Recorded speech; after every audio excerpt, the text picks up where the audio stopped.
Javier García estaba sentado en su despacho, mirando la pantalla del móvil, donde brillaba la notificación de otra financiera de crédito rápido. Le recordamos la necesidad de liquidar su deuda. Importe a pagar, 12.700 euros. Periodo de demora, 14 días. Miró la pantalla, soltó una palabrota y suspiró con pesadez. 4 notificaciones como esa en la última hora.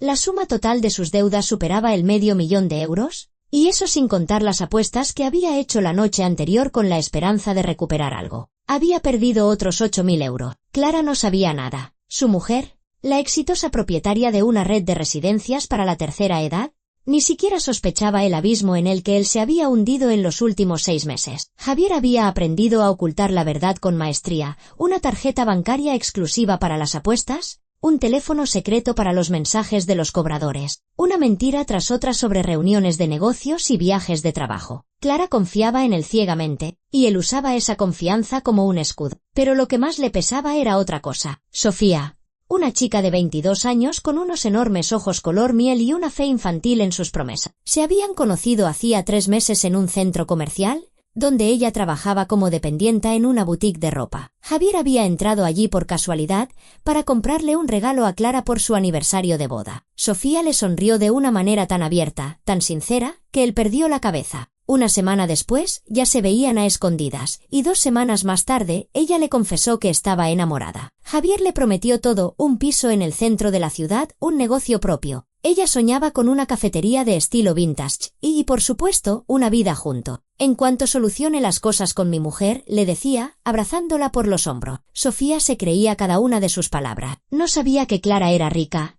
que tenía un negocio próspero y un capital considerable. No sabía que Javier se había casado con ella precisamente por eso, por el dinero, el estatus, la posibilidad de vivir sin trabajar. La había elegido 7 años atrás, cuando él mismo estaba en la ruina tras el fracaso de su propia startup. Clara lo había aceptado tal como era, lo había ayudado a levantarse, se lo había dado todo. Y él le había respondido con una traición. Pero ahora, la traición no era suficiente. Javier necesitaba más. Necesitaba dinero, y lo necesitaba urgentemente. Los cobradores habían empezado a llamar no solo a su móvil, sino también al teléfono del trabajo, que habían conseguido de alguna manera. Un poco más y Clara se enteraría. ¿Y el divorcio? El divorcio significaba la ruina. Según el acuerdo prenupcial, en cuya firma había insistido la abogada de ella antes de la boda, Javier no recibiría nada, absolutamente nada. Todo el negocio, las propiedades, las cuentas, todo estaba a nombre de Clara desde antes de su matrimonio. No tenía intención de compartirlo, y Javier lo supo desde el principio. Pero también sabía algo más. Hacía 2 semanas, mientras revisaba unos documentos en la caja fuerte de casa, se topó con el testamento de Clara. Lo había redactado un año atrás, tras la muerte de su madre, probablemente reflexionando sobre su propia mortalidad. Javier lo leyó a escondidas, mientras su mujer estaba en el trabajo, y se quedó helado. El único heredero de todos sus bienes en caso de su muerte era él, Javier García. Ni parientes, ni organizaciones benéficas, solo él. La idea surgió por sí sola, oscura y fría como el viento de la noche. Si Clara moría, él lo heredaría todo. Las deudas desaparecerían en un solo día. Sofía tendría su piso y su cafetería. Él sería libre. Una nueva vida sin pasado, sin errores, sin el miedo a ser descubierto. Javier pasó una semana investigando. Internet está lleno de información, si sabes dónde buscar. Leyó sobre venenos, sobre síntomas de envenenamiento, sobre cómo actúan diferentes sustancias. Necesitaba algo rápido, pero no instantáneo. Algo que pudiera atribuirse a un infarto o a un shock anafiláctico. Al final, se decidió por un compuesto que podía conseguir a través de un conocido veterinario, con el pretexto de que era para los roedores de su casa de campo. Incoloro, casi insípido, soluble en líquidos. Actuaba en 1 hora, provocando un deterioro gradual que parecía una alergia aguda o una intoxicación alimentaria. Esa noche, se decidió. Javier invitó a Clara a cenar a un restaurante, su lugar favorito con vistas al parque, donde solían celebrar las fechas importantes. A ella le encantó la invitación. En los últimos meses se habían visto poco, ambos ocupados con el trabajo. Clara se puso un elegante vestido color ciruela, se recogió el pelo en un moño alto y le sonrió como lo hacía antes, al principio de su relación. «¿Estás espectacular?», dijo Javier, ayudándola a subir al coche. «Gracias, cariño». Clara le tocó la mano. Me alegro de que por fin hayamos encontrado un momento para nosotros. El restaurante era de un lujo apabullante. Lámparas de cristal de Murano esparcían suaves reflejos sobre el suelo de mármol color marfil, y macizas columnas doradas sostenían altos techos abovedados con frescos de estilo neoclásico. Las mesas estaban cubiertas con manteles de lino inmaculadamente blancos, sobre los que brillaban cubiertos de plata maciza con grabados. En el centro de cada mesa había arreglos de orquídeas frescas en jarrones de cristal.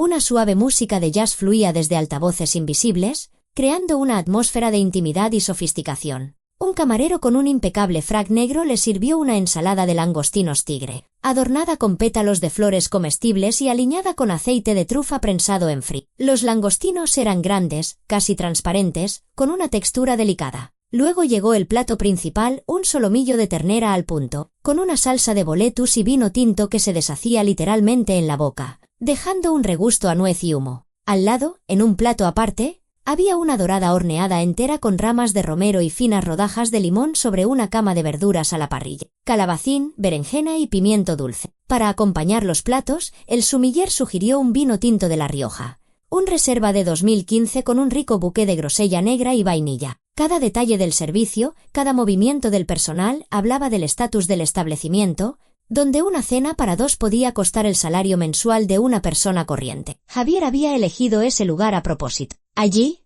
Clara se sentiría relajada, feliz, sin sospechar nada. Javier intentó comportarse con naturalidad, bromeó, habló del trabajo, se interesó por sus asuntos. Clara le contó sobre una nueva residencia que planeaba abrir en las afueras, sobre lo difícil que era encontrar personal cualificado. Estaba absorta en la conversación, y Javier esperó su momento. Cuando Clara se disculpó y fue al baño, él sacó rápidamente un pequeño frasco de cristal del bolsillo interior de su chaqueta. La adrenalina se le disparó, pero Javier no abandonó su plan. Miró a su alrededor. Los camareros estaban ocupados con otras mesas. Javier vertió el contenido del frasco en la copa de vino tinto de Clara, la agitó ligeramente para que el líquido se mezclara y guardó el recipiente vacío de nuevo en el bolsillo. Simplemente esperó a que su mujer regresara, intentando no mostrar su nerviosismo. Clara volvió al cabo de un minuto, se sentó y levantó la copa. Por nosotros, Javi, para que siempre estemos juntos. Javier brindó con ella, tratando de no mirarla a los ojos. Por nosotros. Ella dio varios sorbos. Javier observó cómo dejaba la copa sobre la mesa,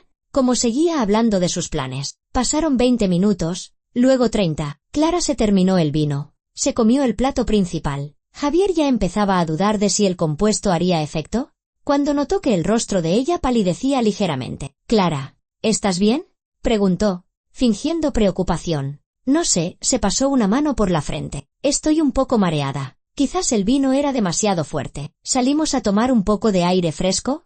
Pidieron la cuenta. Javier pagó con la tarjeta de Clara y ayudó a su mujer a ponerse el abrigo. Ella se agarraba a su brazo con más fuerza de lo habitual, y él sintió cómo se le enfriaban los dedos. Cuando salieron a la calle, Clara se detuvo de repente y se agarró el estómago. «Me encuentro mal», susurró. «Muy mal. Aguanta, cariño». Javier la abrazó por los hombros, guiándola hacia el coche. «Ahora mismo te llevo al hospital. Todo irá bien». La sentó en el asiento del copiloto y le abrochó el cinturón. Clara se reclinó en el respaldo, respirando de forma rápida e irregular. Su rostro estaba cubierto de sudor. Javier arrancó el motor y se incorporó a la carretera, dirigiéndose supuestamente hacia el hospital más cercano. Pero 10 minutos después, se desvió de la autovía principal hacia un camino rural que se adentraba en una zona boscosa a las afueras de la ciudad.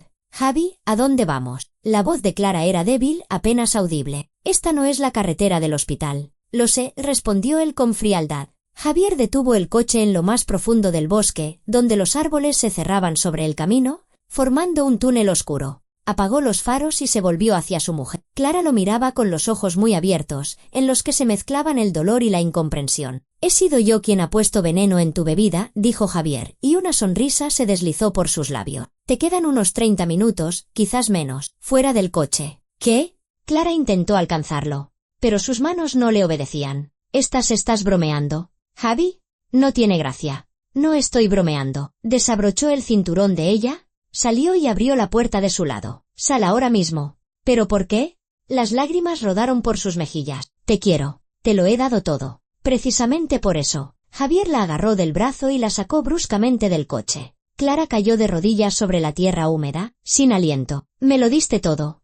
excepto el derecho a disponer de ello. Tu contrato matrimonial, tus abogados, tu control. Estoy harto de ser un apéndice de tu vida de éxito. Se irguió sobre ella, mirándola desde arriba con un desprecio que antes había ocultado tan cuidadosamente. 7 años he aguantado. 7 años escuchando cómo hablas de tus éxitos, de tus proyectos, de lo genial que eres. ¿Y yo qué? Soy el marido de una mujer de negocios de éxito. Un apéndice. Un accesorio en tus eventos de empresa. Os presento a mi Javi. Como si presentaras a un perrito. Clara intentó decir algo, pero él no la dejó. Creías que no sabía que tus amigas se reían a mis espaldas, que me llamaban mantenido. Un gigoló. Lo oía todo. Clara, cada palabra, notaba cada mirada burlona. ¿Y no hiciste nada para detenerlo? Porque te importaba un bledo mi dignidad. Lo importante era que tu negocio prosperara, ¿verdad? Se agachó, mirándola a los ojos. ¿Y sabes qué es lo más gracioso? Nunca te he querido. Ni un solo día. Simplemente fuiste una opción conveniente. Una tonta rica y solitaria que picó el anzuelo de unas palabras bonitas. Pensé que con el tiempo tendría acceso al dinero, pero resultaste ser más lista. O tu abogada lo era. Ese estúpido acuerdo prenupcial. Siempre intentaste controlarme, pero encontré una escapatoria. El testamento. Tú misma firmaste tu sentencia. Querida. Javier se levantó, sacudiéndose los pantalones. Sofía es joven, guapa y, lo más importante, me mira con adoración. No intenta controlarme. No me impone sus reglas. Con tu dinero, empezaremos a vivir de verdad. Y tú solo eres un error que ya es hora de corregir. La empujó con el pie, y Clara volvió a caer al suelo. Quédate aquí y piensa en lo mal que has vivido tu vida. Tienes 30 minutos, quizás menos. Adiós, Clara. No puedo decir que haya sido un placer. Cerró la puerta de un portazo. Clara intentó levantarse, pero las piernas le fallaron. Se desplomó sobre la hierba de la cuneta, agarrándose el pecho. El dolor se estaba volviendo insoportable. Javi, por favor. Su voz se convirtió en un graznido. No me dejes aquí. Voy a morir. Ese es el plan. Cariño, arrancó el motor. Adiós. Javier dio la vuelta y se marchó sin mirar atrás. En el espejo retrovisor vio fugazmente la figura de Clara, doblada por la mitad en la cuneta. Luego, los árboles la ocultaron de su vista. Subió el volumen de la música para acallar la voz de su conciencia, que todavía intentaba abrirse paso a través de su fría determinación. 15 minutos después, Javier ya conducía por las calles de la ciudad, de camino a casa. El teléfono vibró. Un mensaje de Sofía. ¿Cuándo nos vemos? Te echo de menos. Sonrió y tecleó una respuesta. Pronto todo estará solucionado. Empezaremos una nueva vida. Te lo prometo. Sofía envió un corazón. No entendía nada, pero era feliz, creyendo ingenuamente en sus palabras. Javier imaginó cómo en unos días se anunciaría la desaparición de su mujer, cómo fingiría el dolor cuando la encontraran, cómo recibiría la herencia y finalmente saldaría sus deudas. Sofía tendría su piso, su cafetería, estarían juntos, y nadie sabría nunca la verdad. Y Clara se quedaría en el pasado, un recuerdo desagradable del que por fin se había deshecho. Javier aparcó el coche junto a su casa, subió al piso y se sirvió un whisky. Las manos ya no le temblaban, la conciencia guardaba silencio. Había hecho lo que tenía que hacer. Ahora solo quedaba esperar. Sacó el teléfono y le escribió otro mensaje a Sofía. Prepárate para los cambios, mi amor. Muy pronto tendrás todo lo que has soñado. La chica respondió casi al instante. ¿En serio? ¡Qué alegría! Te quiero. Javier sonrió para sus adentros. Ella se creía el cuento de hadas que él le había inventado. Creía que era un hombre honesto atrapado en un mal matrimonio. Creía que su mujer no lo entendía, no lo valoraba. Sofía no hacía preguntas incómodas, contentándose con promesas y encuentros esporádicos en un apartamento alquilado en las afueras de la ciudad. Su madre, Luisa Romero, sin embargo, miraba a Javier con recelo. Varias veces había intentado hablar con su hija, insinuando que un hombre casado difícilmente dejaría a su familia, que las promesas eran solo palabras. Pero Sofía ignoraba las advertencias, diciendo que su madre no entendía nada, que Javier era especial, que la quería de verdad. Luisa suspiraba y se callaba, comprendiendo que su hija estaba cegada por su sentimiento. Javier apuró el whisky y miró el reloj. Habían pasado 40 minutos desde que había dejado a Clara en el bosque. Si el compuesto había funcionado como debía, ya estaba muerta o a punto de morir. En cualquier caso, la ayuda no llegaría a tiempo. Estaba demasiado lejos de la carretera. Yacía en el bosque, seguramente inconsciente. Además, ese camino era solitario, especialmente a última hora de la tarde. Nadie pasaba por allí. Para cuando alguien la encontrara, Sería demasiado tarde. Se tumbó en el sofá, cerró los ojos e intentó relajarse. El plan había funcionado. Ahora solo tenía que esperar a la mañana siguiente y luego representar su papel. Llamar a la policía, denunciar la desaparición de su mujer, contarles que se había encontrado mal después de la cena, que la llevaba al hospital, pero que ella le pidió parar en la carretera. Salió para ir al baño y tomar aire fresco y desapareció en el bosque. Que la buscó, la llamó, pero no la encontró. Javier repasó la historia en su cabeza varias veces, puliendo los detalles. Todo debía parecer creíble. Mañana empezaría una nueva vida. Una vida sin deuda, sin miedo, sin Clara. Una vida en la que por fin sería el dueño de su propio destino. Clara yacía sobre la hierba húmeda junto al camino rural, sintiendo cómo la vida se le escapaba lentamente del cuerpo. El dolor en el abdomen era insoportable. Cada respiración era un esfuerzo, y sus brazos y piernas no le respondían. Intentó pedir ayuda, pero su voz se convirtió en un débil graznido que se disolvió al instante en el silencio de la noche. Las lágrimas corrían por sus mejillas, mezclándose con el barro de su cara. Javier, su marido, el hombre en quien había confiado durante 7 años, el hombre al que había amado a pesar de todos sus defectos, la había envenenado a sangre fría, de forma calculadora, con una sonrisa en los labios, y la había abandonado a morir en el bosque como un objeto inútil. Clara cerró los ojos, intentando reunir las fuerzas que le quedaban. No quería morir. No allí, no así, pero su cuerpo se negaba a obedecer. Intentó levantarse, se apoyó en las manos, pero se derrumbó de nuevo. La respiración se le volvía cada vez más superficial. Los pensamientos se le nublaban. El frío se apoderaba de todo su cuerpo. Se resignó, cerró los ojos y se preparó para el final. Pero de repente, a través del velo de dolor y entumecimiento, oyó el sonido de un coche que se acercaba. El motor sonaba suave y regular, claramente era un coche caro. ¿Cómo había llegado hasta ese camino rural? Clara, con sus últimas fuerzas, levantó una mano, tratando de llamar la atención. La mano le temblaba, apenas se elevaba del suelo, pero se esforzó al máximo. Un todoterreno negro frenó, avanzó unos metros más y se detuvo. Clara oyó el portazo de una puerta y unos pasos rápidos que se acercaban. Una voz masculina, alarmada y cortante. «Dios mío, ¿qué ha pasado aquí, señora? ¿Está viva?» Clara intentó responder, pero solo pudo emitir un gemido. Abrió los ojos y vio el rostro de un hombre de unos 40 y pocos años inclinado sobre ella. Sus facciones le resultaban familiares, muy familiares. Intentó enfocar la mirada y de repente lo reconoció. Marcos Vidal, su competidor en los negocios, propietario de una red de clínicas privadas y centros médicos, que llevaba los 2 últimos años intentando entrar en el mercado de las residencias para la tercera edad. Se habían encontrado en congresos profesionales, habían discutido varias veces la posibilidad de colaborar, pero nunca habían llegado a proyectos concretos. Clara siempre lo había considerado un hombre decente, aunque un competidor duro. «¿Clara?» Marcos la reconoció y se arrodilló a su lado. «Clara Monte, ¿qué le pasa? ¿Qué ha ocurrido?» Envenenada, fue todo lo que Clara pudo articular. Intentó hablar de nuevo, pero de su garganta solo salió un graznido. Marcos le sostuvo la cabeza con cuidado. Escuchó su respiración, le tomó el pulso. Su rostro se puso serio. «Necesita atención médica urgente. La llevaré a mi clínica ahora mismo». La levantó en brazos. Clara se sentía ligera, casi ingrávida, y él la llevó rápidamente al coche. La acomodó en el asiento trasero, la cubrió con su chaqueta, le abrochó el cinturón, se puso al volante y arrancó bruscamente. «Aguante, Clara. Llegaremos en 20 minutos. A mi clínica. Allí la ayudarán». Clara asintió, aunque el movimiento le provocó una nueva oleada de dolor. Cerró los ojos, intentando concentrarse en su respiración. Cada inhalación era una pequeña victoria. Marcos conducía rápido pero con cuidado, reduciendo la velocidad en las curvas para no causarle más sufrimiento. «¿Quién le ha hecho esto?», preguntó, sin apartar la vista de la carretera. «¿Lo recuerda?». Clara abrió los ojos y susurró una sola palabra: «Mi marido». Marcos se giró bruscamente y luego volvió a mirar la carretera. Apretó la mandíbula. «¿Entendido?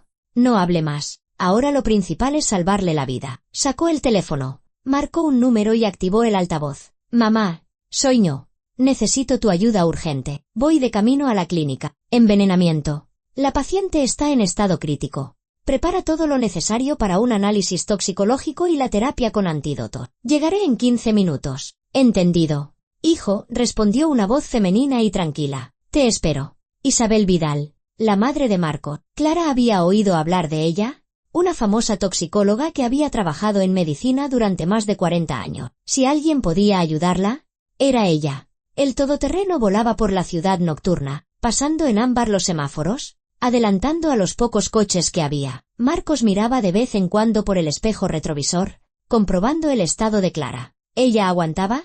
Aunque las fuerzas se le agotaban por momento. Finalmente, llegaron a un moderno edificio de poca altura con un letrero que decía Clínica Dr. Robles. Marcos saltó del coche, abrió la puerta trasera y volvió a tomar a Clara en brazo. En la entrada ya los esperaba una mujer con bata blanca, de pelo canoso y ojos perspicaces tras unas gafas de montura fina. Isabel Vidal. A toxicología, dijo secamente. Eugenio ya está preparando los goteros. Atravesaron un pasillo hasta una pequeña habitación con una camilla, equipo médico y una mesa con instrumental. Un hombre alto con bata, aparentemente Eugenio Robles, el director de la clínica, estaba preparando un sistema de goteo. Marcos depositó a Clara con cuidado en la camilla. Isabel se puso a trabajar de inmediato. Le tomó la tensión, la temperatura, le examinó las pupilas, le auscultó los pulmones y el corazón. Signos clásicos de intoxicación por neurotoxinas, dijo. Necesitamos un análisis de sangre urgente y un lavado de estómago. Marcos,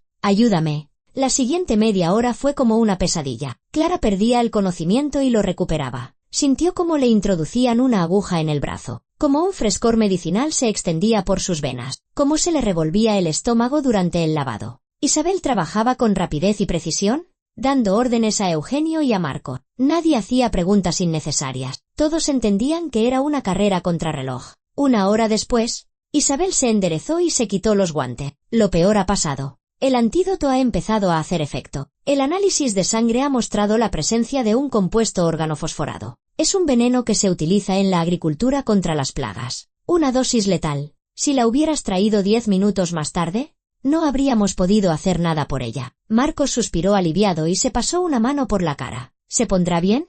Sí, pero necesitará tiempo para recuperarse. Como mínimo, una semana de cuidados intensivos y aislamiento total. Nada de visitas, nada de llamadas, especialmente de su marido. No sabrá que está aquí. Marcos miró a Clara, que yacía con los ojos cerrados, conectada a un gotero. Yo me encargaré de eso. Eugenio Robles asintió. No la registraremos en la base de datos de paciente. Oficialmente, no está aquí. Asumo la responsabilidad. Isabel se sentó junto a Clara y le tomó la mano. ¿Me oyes, querida?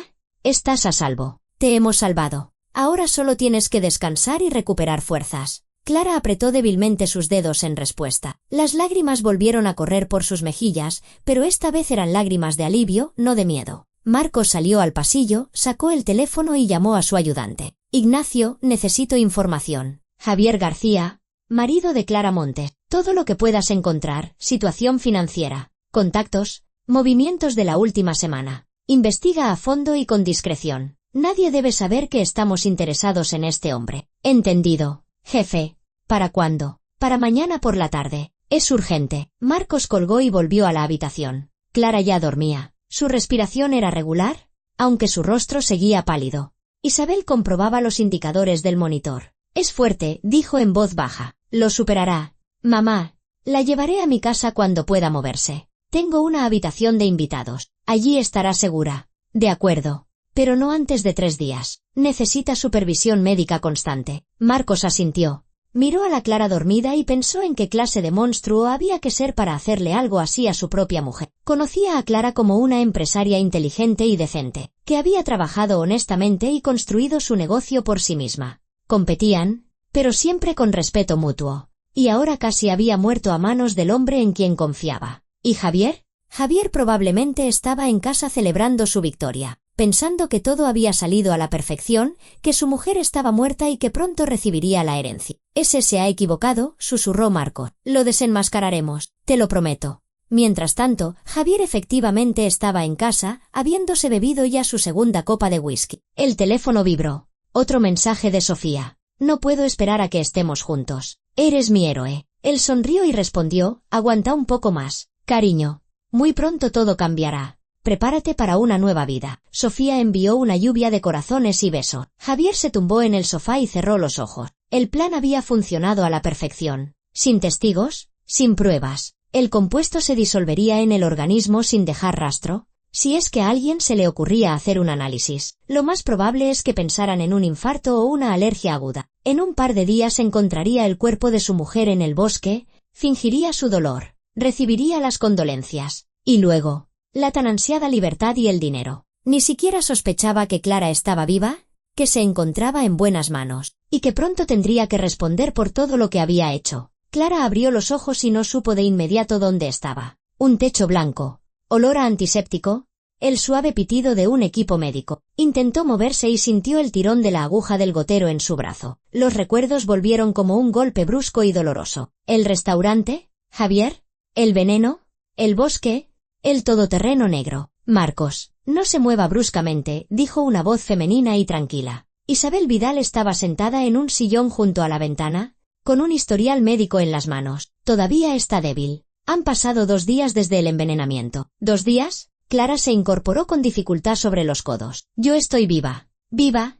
Y vivirá. El veneno ha sido eliminado de su organismo, pero su cuerpo necesita tiempo para recuperarse. La puerta de la habitación se abrió y entró Marcos con una bandeja en la que había una taza de té y un plato de sopa ligera. Buenos días, dijo, dejando la bandeja en la mesita de noche. ¿Cómo se encuentra?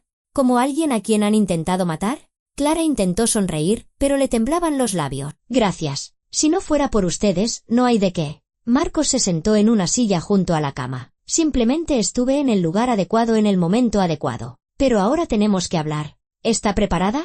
Clara asintió. Isabel se acercó, la ayudó a sentarse más cómodamente y le colocó unas almohadas en la espalda. Cuéntemelo todo desde el principio, pidió Marco. Necesito entender qué pasó. Clara respiró hondo y empezó a hablar sobre cómo Javier la había invitado al restaurante, cómo se había empezado a sentir mal, cómo él la había llevado supuestamente al hospital, pero en lugar de eso se había desviado hacia el bosque, cómo había confesado que la había envenenado y la había arrojado del coche para que muriera. Le temblaba la voz y las lágrimas corrían por sus mejillas, pero continuó sin detenerse. Dijo que estaba harto de ser un apéndice de mi vida, concluyó, que le di todo excepto el derecho a disponer de ello. No me daba cuenta de cuánto me odiaba. Marcos escuchaba en silencio. Su rostro se ensombrecía por momento. Cuando Clara se calló, sacó su teléfono y le mostró la foto de una joven de pelo oscuro y ojos grandes. ¿Conoce a esta mujer? Clara miró la pantalla y negó con la cabeza. No la he visto en mi vida. ¿Quién es? Sofía Romero, 22 años, trabaja como dependienta en un centro comercial y, según la información que he conseguido, es la amante de su marido desde hace 3 meses. Clara se quedó helada. ¿Una amante?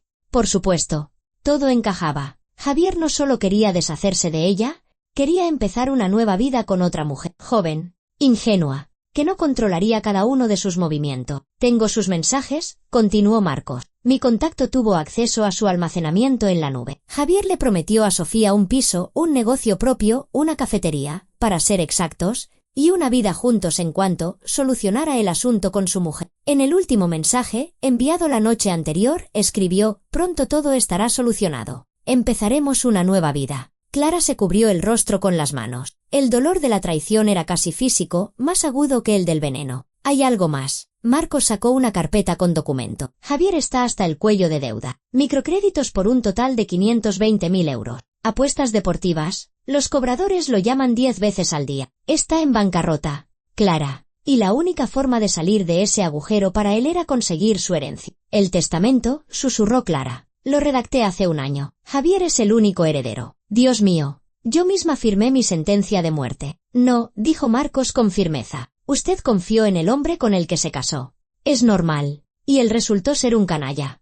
Pero tenemos la oportunidad de llevarlo ante la justicia. Si usted está dispuesta. Clara levantó la cabeza y lo miró a los ojos. Estoy dispuesta. ¿Qué tengo que hacer? Primero, cortar todos los lazos con él. El divorcio. Inmediatamente. Segundo, acudir a la policía. Tengo una conocida en la policía judicial. La inspectora Diana Soler. Está especializada en casos como este. Honesta, de principios, se puede confiar en ella.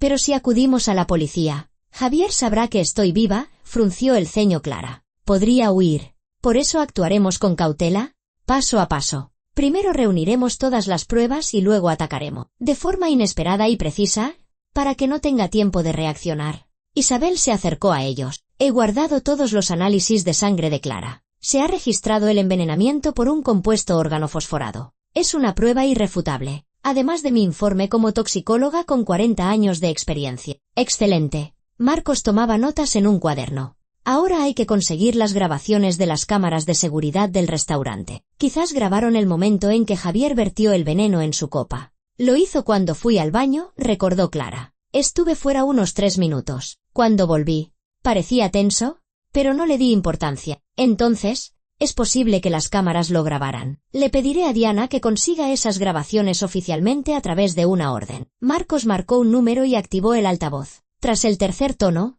respondió una voz femenina. Soler. Diana, soy Marcos Vidal. Necesito tu ayuda. Es urgente. Te escucho. Marcos expuso brevemente la situación. Diana Soler escuchaba en silencio, haciendo solo preguntas puntuales. Cuando él terminó, ella suspiró. Esto es un intento de asesinato. Si todo lo que dice se confirma, le esperan de 8 a 15 años. Necesito reunirme con la víctima, tomarle declaración, obtener los documentos médicos. ¿Cuándo podrá declarar? ¿Ahora mismo? Clara se enderezó en la cama. Estoy lista. Bien, estaré allí en 1 hora. Marcos, prepara todos los documentos que tengas, y ni una palabra a nadie. Este caso debe permanecer confidencial hasta el momento de la detención del sospechoso. Entendido. 1 hora después, una mujer de unos 40 años, de pelo corto y rostro serio, entró en la habitación. Diana Soler se presentó, mostrando su placa y sacando una grabadora. Clara Monte, soy inspectora de la Policía Judicial.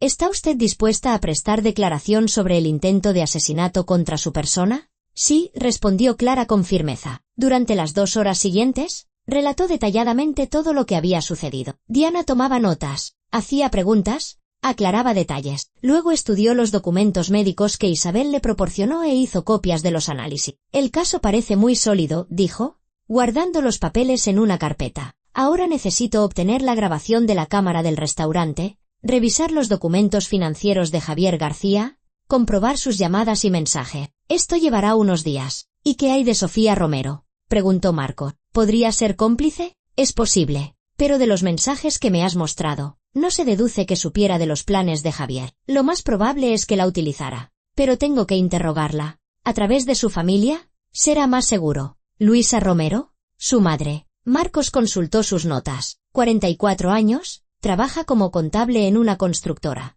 Vive con su hija en un piso de 2 habitaciones en las afueras. Hablaré con ella mañana. Diana se levantó. Clara, debe quedarse aquí y no tener contacto con el exterior. Ni llamadas, ni mensajes. Javier debe pensar que usted está muerta. Eso nos dará tiempo para reunir todas las pruebas. ¿Y el divorcio?, preguntó Clara. Presentaremos la demanda a través de un representante. Javier recibirá la notificación de la disolución del matrimonio después de que hayamos reunido todo el expediente. Eso lo descolocará y podría cometer un error. Clara asintió.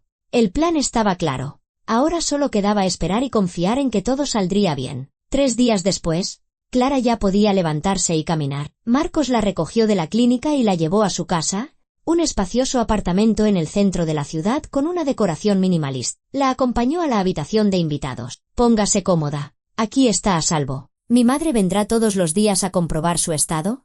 Y yo intentaré no molestar. Marcos. Clara lo detuvo en la puerta. ¿Por qué hace todo esto? Somos competidores. Podría haberme llevado a un hospital y olvidarse. Él se volvió hacia ella. Porque no puedo ignorar a alguien que necesita ayuda. Sí, somos competidores en los negocios, pero eso no significa que sea un insensible. Además, vaciló. Siempre la he respetado por su honestidad, por su profesionalidad, y me duele ver por lo que ha tenido que pasar. Clara sintió que se le llenaban los ojos de lágrima. Gracias. Nunca lo olvidaré. Marcos asintió y salió, cerrando la puerta suavemente tras de sí. Clara se quedó sola. Se acercó a la ventana y contempló la ciudad, bañada por las luces del atardecer. En algún lugar de allí, en el piso que compartía con Javier, su marido vivía tranquilamente, creyendo que se había librado de ella para siempre. Pero se equivocaba. Pronto se daría cuenta del monstruoso error que había cometido. Mientras tanto, Diana Soler se reunió con Luisa Romero en una pequeña cafetería en las afueras de la ciudad. La mujer llegó preocupada, sin entender por qué la necesitaba una inspectora.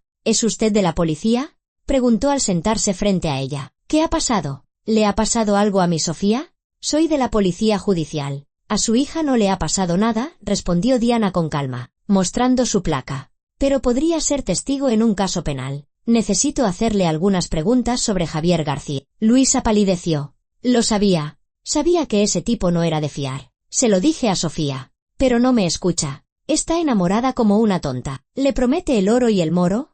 Y él está casado. Lo comprobé. ¿Qué le promete exactamente? Un piso. Un negocio. Dice que pronto se divorciará de su mujer y empezarán una vida juntos. Sofía le cree, pero yo veo que miente. Esos hombres siempre mienten. Diana sacó una foto de Clara. ¿Conoce a esta mujer? Luisa negó con la cabeza. No la he visto en mi vida. Es la mujer de Javier. Hace 3 días, él intentó matarla. La envenenó y la abandonó a morir en un bosque. Luisa se llevó una mano a la boca. Sus ojos se abrieron de par en par, llenos de horror. Dios mío. ¿Y ella? Está viva. La salvaron. Ahora estamos reuniendo pruebas para llevar a Javier ante la justicia. Su hija puede ayudar en la investigación. Necesito sus conversaciones con Javier, su testimonio sobre lo que él le prometió. Ella no lo sabía, dijo Luisa rápidamente. Sofía no sabía que él iba a matar a su mujer. Es solo una tonta enamorada que se creyó sus cuentos. Lo entiendo. Y si declara voluntariamente, se tendrá en cuenta. No es cómplice. Es una víctima de su manipulación. Pero su testimonio ayudará a establecer el móvil del crimen. Luisa se quedó pensativa y luego asintió. De acuerdo. Hablaré con ella. Tiene que saber la verdad. Y declarará. Sofía Romero estaba sentada en la cocina, mirando a su madre con ojos asustados. Tenía el rostro pálido y las manos le temblaban. Luisa acababa de contarle todo lo que había averiguado por la inspectora Soler. Que Javier había intentado matar a su mujer. Que todo lo que le había prometido estaba construido sobre sangre y mentira. No, susurró la chica. No puede ser. Javi no sería capaz de algo así. Él me quiere. Me lo prometió. Te prometió un piso y un negocio con el dinero que iba a conseguir tras la muerte de su mujer, dijo Luisa con dureza. ¿Entiendes lo que eso significa? Te utilizó. Fuiste su móvil, la razón para matar a otra persona. Sofía rompió a llorar, ocultando el rostro entre las manos. Luisa la abrazó por los hombros, atrayéndola hacia sí. Soy una estúpida, sollozaba Sofía. Soy tan estúpida. ¿Cómo pude creérmelo? No eres estúpida. Simplemente te enamoraste de un sinvergüenza que sabe mentir muy bien. Pero ahora tienes la oportunidad de arreglarlo. La inspectora pide tu ayuda. Tu testimonio ayudará a meterlo en la cárcel. Pero yo no sabía nada. Sofía levantó su rostro bañado en lágrimas. Mamá, te juro que no sabía que iba a matar a su mujer. Si lo hubiera sabido, jamás te creo. Y la inspectora también te creerá. Por eso quiere que declares voluntariamente. Muéstrale los mensajes con Javier. Cuéntale lo que te prometió. Eso demostrará que él tenía un móvil para el asesinato. Sofía se secó las lágrimas y asintió. De acuerdo. Lo haré. Debo hacerlo. Esa mujer, su esposa, casi muere por mi culpa. No por tu culpa, la corrigió Luisa. Por culpa de él, de su codicia y su maldad. Tú no tienes nada que ver. Al día siguiente, Sofía se reunió con Diana Soler en la comisaría. La chica estaba asustada, temblando de pies a cabeza mientras le entregaba a la inspectora su teléfono con los mensajes. Diana los examinó atentamente. Javier le escribía a Sofía casi todos los días. Le prometía un piso en el centro, ayuda para abrir una cafetería, un futuro juntos. En uno de los mensajes, enviado 2 días antes del atentado contra Clara, escribió: pronto solucionaré todos los asuntos con mi mujer. El divorcio no resuelve todos los problemas. Me quedaría sin nada. Tengo que resolver este asunto de otra manera. Pero no te preocupes, mi amor. Lo tengo todo pensado. ¿Qué quería decir con resolver de otra manera?, preguntó Diana. Sofía negó con la cabeza. No lo sé. Pensé que simplemente encontraría una manera de divorciarse sin perder sus bienes. Quizás a través de un buen abogado o algo así. Nunca pensé que el que fuera capaz de matar. ¿Y después de aquella noche, cuando ocurrió todo, le escribió? Sí.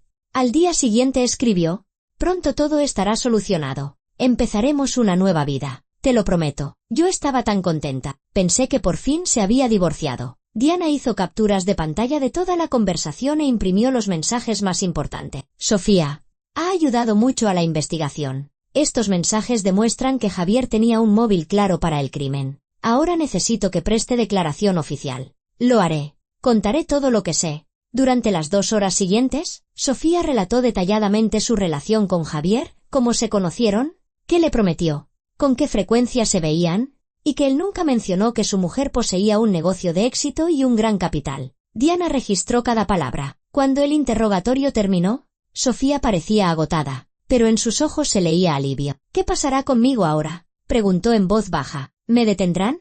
No, respondió Diana con seguridad.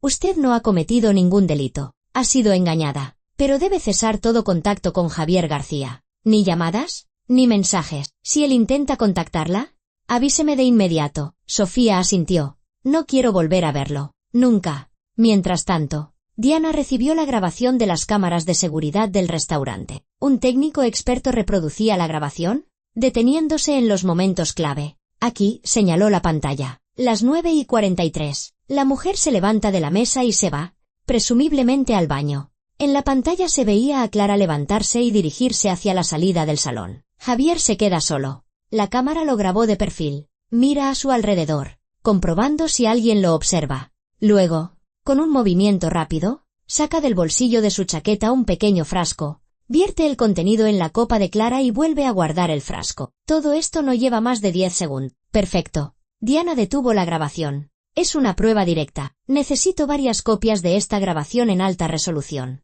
Hecho, asintió el experto. Diana también revisó los documentos financieros de Javier. El panorama era desolador. Deudas con 5 entidades de microcréditos por un total de 520.000 euros. Pagos atrasados, llamadas de cobradores. El historial de apuestas deportivas mostraba que en los últimos 6 meses había perdido más de 1 millón de euros. Luego examinó el testamento de Clara. Según el documento, redactado un año antes, el único heredero de todos los bienes de Clara Montes en caso de su fallecimiento era su marido, Javier García. El móvil del crimen era evidente. Deudas enormes, una amante que necesitaba dinero y un testamento por el que lo heredaba todo tras la muerte de su mujer. El cuadro es perfecto, dijo Diana a su colega, extendiendo los documentos sobre la mesa. Tenemos el informe médico que confirma el envenenamiento, la grabación de la cámara donde vierte el veneno, sus mensajes con la amante donde le promete todo después de solucionar el asunto, o con su mujer, los documentos financieros que demuestran su situación catastrófica y el testamento que lo convierte en el único heredero. Esto es más que suficiente para abrir un caso penal y arrestarlo. ¿Cuándo lo detenemos?, preguntó su colega. Pronto. Pero primero tenemos que atraerlo con un pretexto creíble, que venga a nosotros por su propio pie, sin sospechar nada. Diana llamó a Clara, que todo este tiempo había estado en el apartamento de Marco. Clara, estamos listos para actuar. El plan es este. Primero, lo llamarán de la policía para informarle de que se ha encontrado el cuerpo de una mujer en el bosque, identificado por sus documentos como usted. Lo citarán para el reconocimiento oficial en 3 días. Esto adormecerá sus sospechas. Creerá que todo ha salido según lo planeado. Y al día siguiente, lo llamarán del banco por el tema de la herencia. Ahí es cuando lo detendremos. ¿Cómo será?, preguntó Clara. Su voz era tranquila. Pero Marcos, sentado a su lado, vio lo tensa que estaba. Lo citaremos al banco con el pretexto de una consulta sobre el testamento. Él vendrá, convencido de que va a recibir todos sus bienes. Y allí lo estaremos esperando, usted, yo y los agentes de la policía judicial. Usted le entregará personalmente los papeles del divorcio, y yo le presentaré oficialmente la acusación. Quiero ver su cara, dijo Clara en voz baja, cuando se dé cuenta de que estoy viva. La verá, se lo prometo. A la mañana siguiente, Javier recibió una llamada de un número desconocido. Una voz masculina, oficial y seca. ¿Javier García? Sí, soy yo, respondió Javier, receloso. Comisaría del Distrito Centro. Ayer por la tarde se encontró el cuerpo de una mujer en una zona boscosa a las afueras de la ciudad. Por los documentos de su bolso, ha sido identificada como Clara Monte. ¿Es su esposa? Javier se quedó helado. El corazón le dio un vuelco y luego empezó a latir rápida y fuertemente. Tragó saliva antes de responder. Sí, es mi mujer. Dios mío. Llevo 3 días buscándola. Desapareció después de una cena en un restaurante. Se sintió mal. Quería llevarla al hospital, pero me pidió que parara. Salió a tomar el aire y no volvió. La llamé, la busqué, entiendo. Lamentamos su pérdida. Necesitaremos que venga para el reconocimiento oficial. ¿Puede venir pasado mañana? ¿El viernes? ¿A las 11? Sí, claro. Iré. ¿Y qué le pasó? La causa preliminar de la muerte se determinará tras la autopsia. Le daremos más detalles cuando nos veamos. Javier colgó y se dejó caer en el sofá. Un sentimiento de alivio lo invadió. Todo había salido bien. La habían encontrado. La policía no sospechaba nada extraño. Pensaban que había sido un accidente. Un par de días más, el reconocimiento, el funeral, y recibiría la herencia. Todo iba según el plan. Inmediatamente le escribió a Sofía. Cariño, ha ocurrido una desgracia. Clara ha muerto. Han encontrado su cuerpo. Estoy destrozado. pero sé que ahora podremos estar juntos. Aguanta un poco más. Sofía respondió al minuto. ¡Qué horror! Lo siento mucho. Ánimo. Gracias, mi amor. Pero tengo que ocuparme de los trámites. Pronto estaremos juntos, te lo prometo. Al día siguiente, jueves, Javier recibió otra llamada. Esta vez era una voz femenina, profesional y cortés. ¿Javier García? Sí. Banco Capital. Departamento de Atención al Cliente. Hemos sido informados del fallecimiento de su esposa, Clara Monte. Acepte nuestras condolencias. Tenemos en custodia su testamento, según el cual usted es el único heredero de todos sus bienes. ¿Podría venir hoy a las 3 para una consulta preliminar? Javier sintió una euforia interior. Ahí estaba, la herencia, toda suya. Sí, por supuesto.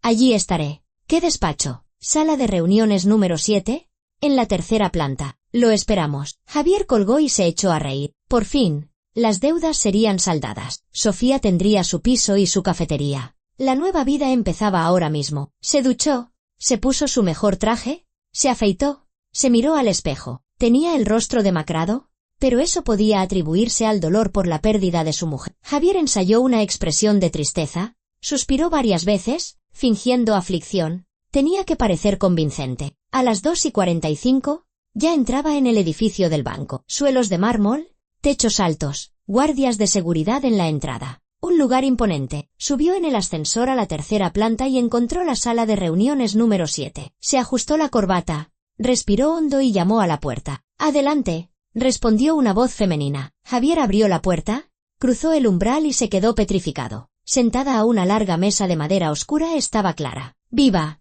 pálida, más delgada, pero absolutamente viva. Sus ojos lo miraban con una dureza glacial. A su lado estaba sentado un hombre desconocido de unos 40 años con una mirada atenta. Marcos Vidal, aunque Javier no lo conocía. Y junto a la ventana, una mujer con un traje de chaqueta formal sostenía una placa en la mano. Javier palideció hasta que su rostro adquirió un tono casi grisáceo. Retrocedió hacia la puerta, pero ésta se abrió a su espalda y 2 agentes uniformados con insignias de la policía judicial le bloquearon el paso. ¿Qué es esto?, graznó Javier, mirando a Clara. ¿Tú estás viva?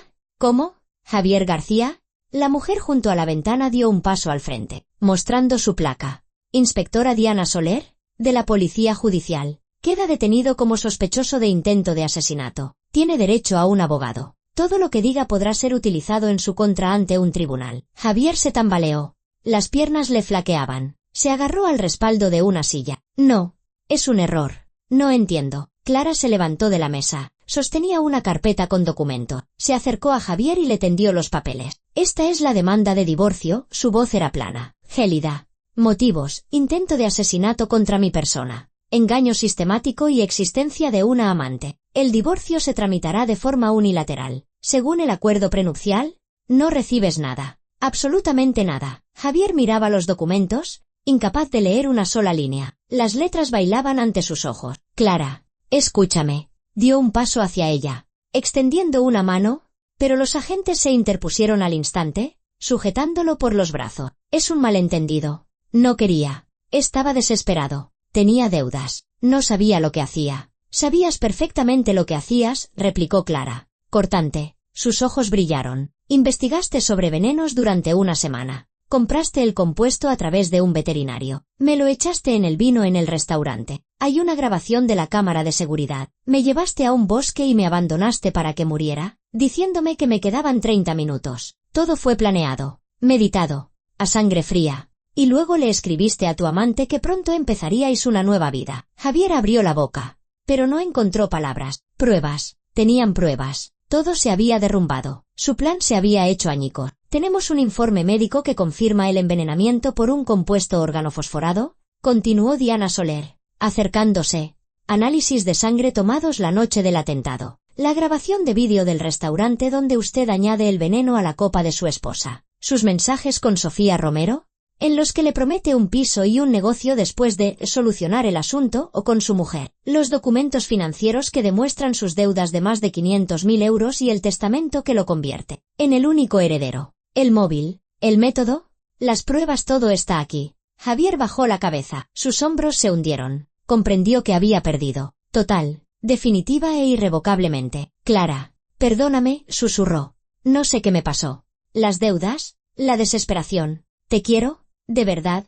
No. Clara negó con la cabeza. Nunca me quisiste. Tú mismo me lo confesaste en el bosque. Dijiste que solo era una opción conveniente. Una tonta rica que picó el anzuelo de unas palabras bonitas. ¿Recuerdas? Javier se encogió. Sí, lo había dicho. Lo dijo cuando estaba seguro de que ella moriría y nadie lo sabría jamás. ¿Me subestimaste? Javier. Clara se acercó más, mirándolo directamente a los ojos. ¿Pensaste que era débil? Que sería fácil deshacerse de mí. Pero sobreviví. Me salvaron. Y ahora pagarás por todo lo que has hecho. Los agentes le pusieron las esposas. El metal frío le apretó las muñecas. Se llevaron a Javier hacia la salida. ¿A dónde me llevan? Preguntó con voz ronca. A los calabozos, respondió Diana. Hasta el juicio.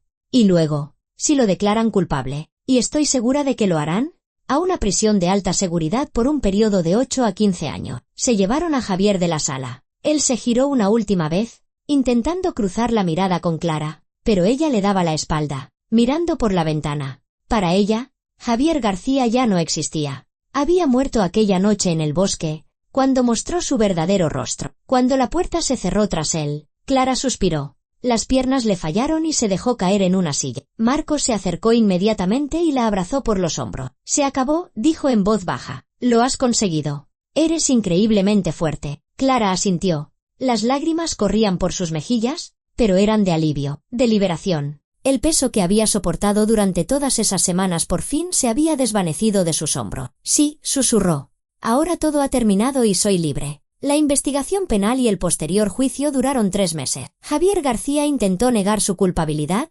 contrató a un abogado que basó la defensa en una versión de accidente y malentendido, pero las pruebas eran irrefutables. El informe médico de Isabel Vidal sobre el envenenamiento por un compuesto organofosforado. La grabación de la cámara de seguridad del restaurante donde Javier vertía el veneno en la copa de su esposa. Los mensajes con Sofía Romero, en los que le prometía un futuro juntos después de solucionar el asunto con su mujer, y los documentos financieros que demostraban su situación desesperada y el móvil del crimen. Todo ello constituyó la base de la sentencia condenatoria. Clara asistió a todas las sesiones. Se sentaba en la sala del tribunal, tranquila y serena, escuchando los testimonios de los testigos, los peritos y del propio Javier. A veces, su mirada se cruzaba con la de su exmarido, y en los ojos de él veía ira, miedo o un patético arrepentimiento, pero a ella le daba igual.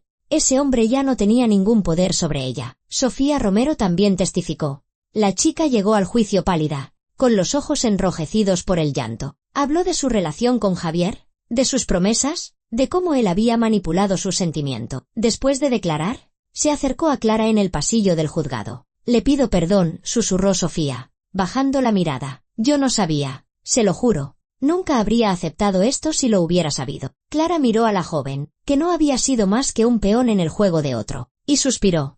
No la culpo. Usted también es una víctima suya. La utilizó a usted como me utilizó a mí, simplemente con fines distintos. No volveré a involucrarme con un hombre casado. Sofía se secó las lágrimas. Nunca. He aprendido la lección. Cuídese. Clara le tocó el brazo. Y tenga más cuidado en quien confía. Sofía asintió y se fue. Su madre, Luisa Romero, lanzó una mirada de agradecimiento a Clara. No esperaba un trato tan humano hacia su hija por parte de la mujer que casi muere por su relación con Javier. A finales de septiembre, el tribunal dictó sentencia. Javier García fue declarado culpable de intento de asesinato y condenado a 9 años de prisión en un centro penitenciario de alta seguridad. Javier palideció al oír el veredicto.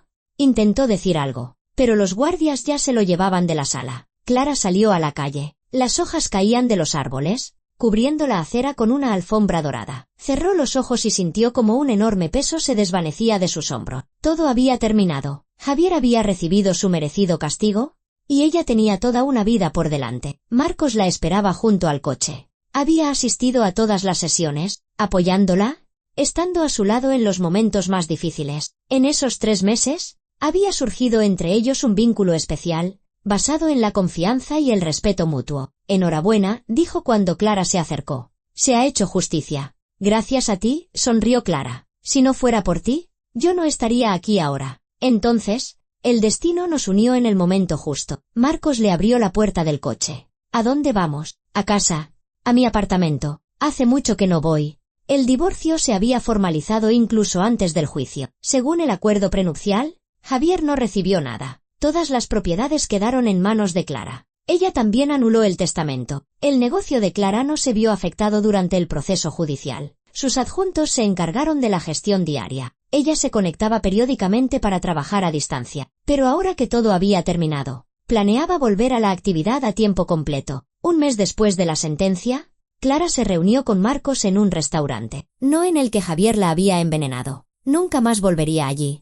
Era un lugar nuevo, luminoso y acogedor, con una vista maravillosa del parque. Quería comentarte algo, dijo Marcos cuando pidieron la cena. Una propuesta de negocio. Te escucho. Clara bebió un sorbo de agua. Nuestros negocios se complementan. Tú te dedicas a las residencias para la tercera edad y yo a las clínicas privadas y centros médicos. ¿Y si unimos fuerzas? Crear una red conjunta de centros médicos con un ciclo completo de servicio, desde el tratamiento ambulatorio hasta la residencia de larga estancia con cuidados. Clara se quedó pensativa. La idea era interesante. Ciertamente, una colaboración así podría beneficiar a ambos. Podría funcionar, dijo lentamente, pero hay que estudiar todos los detalles: el modelo financiero, la estructura de gestión, el reparto de responsabilidades. Por supuesto, ya he pedido a mis abogados que preparen un plan preliminar. Podemos reunirnos la semana que viene para discutir los detalles. ¿De acuerdo?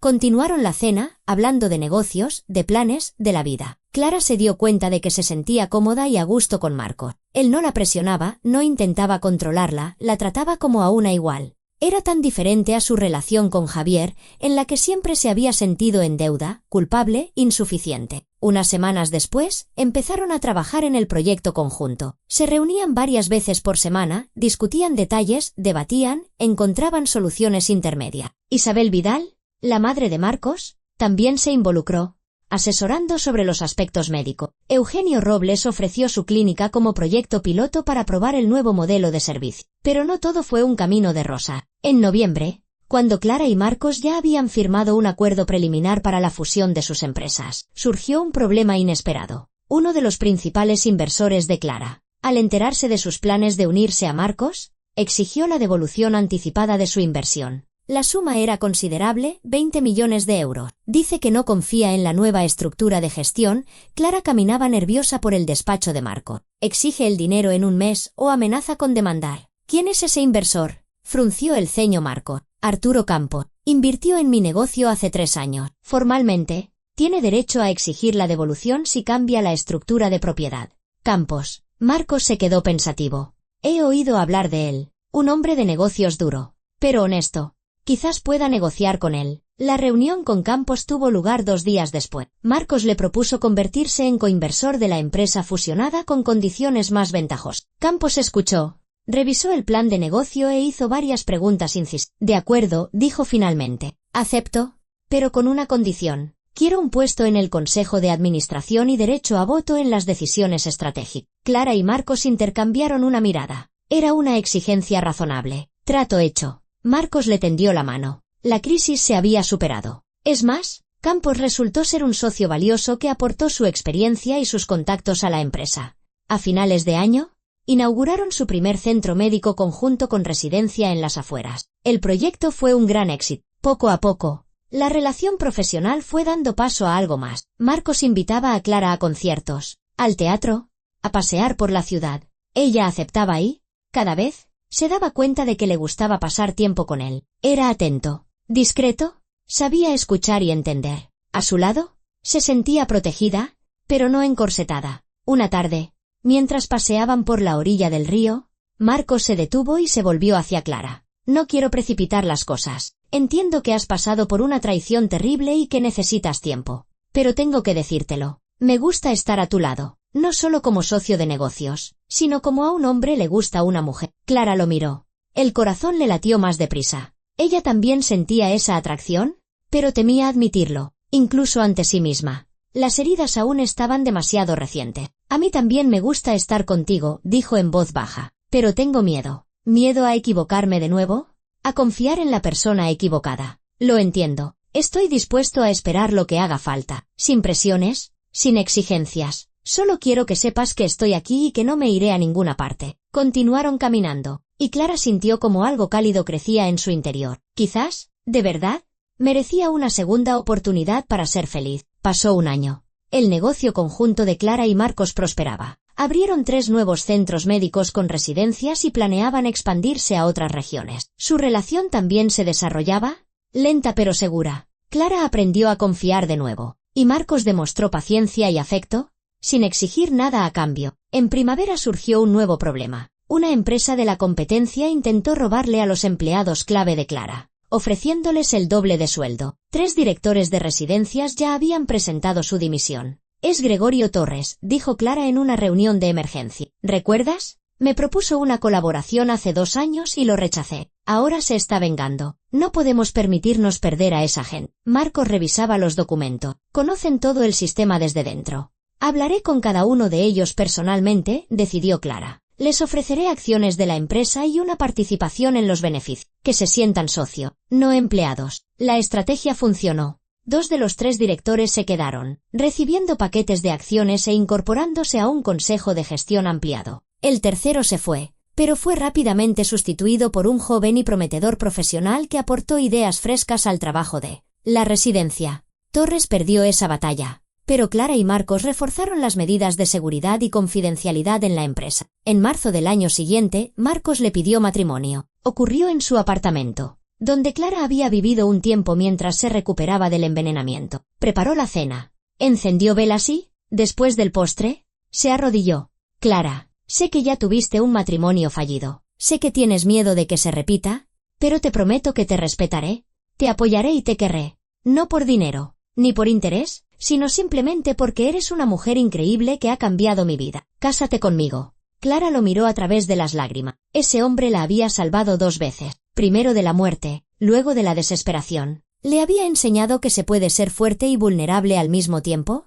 ¿Que se puede confiar sin perderse a una misma? «Sí», susurró. «Sí, me casaré contigo». Se casaron en verano, en una ceremonia sencilla, rodeados de amigos y familiares cercanos. Isabel Vidal lloraba de felicidad mientras abrazaba a su nuera. Diana Soler también acudió a la boda. Felicitó a los novios y les deseó lo mejor. Incluso Sofía Romero envió una tarjeta con disculpas y felicitaciones. Después de la boda, se fueron de viaje de 1 semana a Italia. Por primera vez en muchos años, Clara se sintió verdaderamente libre y feliz. 1 año después, Clara y Marcos tuvieron una hija. El parto fue complicado. Los médicos temían por la salud de Clara debido a las secuelas del envenenamiento, pero al final todo salió bien. La llamaron Vera, en honor a la fe en las personas, fe en la justicia, fe en que después de los tiempos más oscuros siempre llega la luz. La pequeña, de pelo oscuro y los ojos color miel de su padre, se convirtió en el símbolo de su nueva vida, construida sobre el amor y la confianza. Clara sostenía a su hija en brazos y miraba por la ventana de la maternidad.